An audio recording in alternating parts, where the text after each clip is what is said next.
So while we're at the reformer, Wendy is going to show us some feet and straps, which is also a really great way to help your client build strength around the hip. So she's showing us the correct way to get into feet in the strap. She pushed the carriage all the way out. She's putting one foot in the strap, kicking it forward, and then putting her other foot in the strap. So that's how you want your clients to get into feet and straps to keep them safe. So Wendy's gonna bring her feet up to 90, and we wanna stop right here. So while she's got this tension on her feet, we don't want to be putting her hips in extreme flexion. So stopping at 90 is good. I have her on one blue and one red spring, so this is a great place to start, and she's just gonna lower her feet towards the foot bar to her challenge point and lift back up to 90.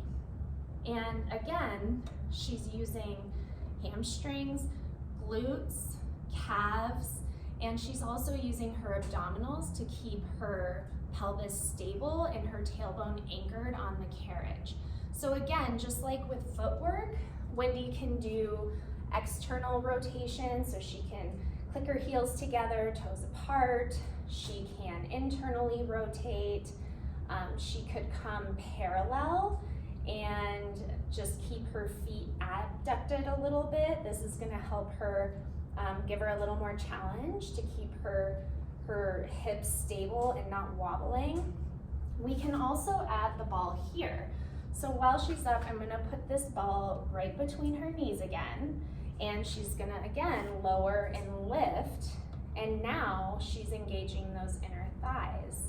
So she's getting a little bit extra work on the inner thighs as she's lifting and lowering.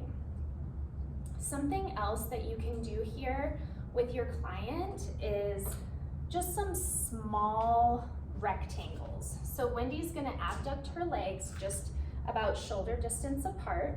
She's gonna lower towards the foot bar, pause, bring her feet together, and then come back up to 90.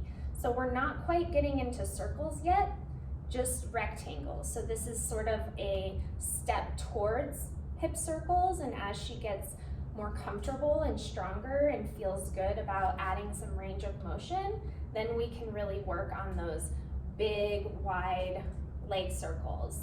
And she can switch her direction, so she can bring her legs apart at the bottom, bring them up to 90, close them. Good, and from here, she could even do some heel taps. So while she's down at 45, she's gonna click her heels together, toes apart, and she's just gonna tap her heels. And this is great for her outer thighs and her inner thighs. Thank you, Wendy.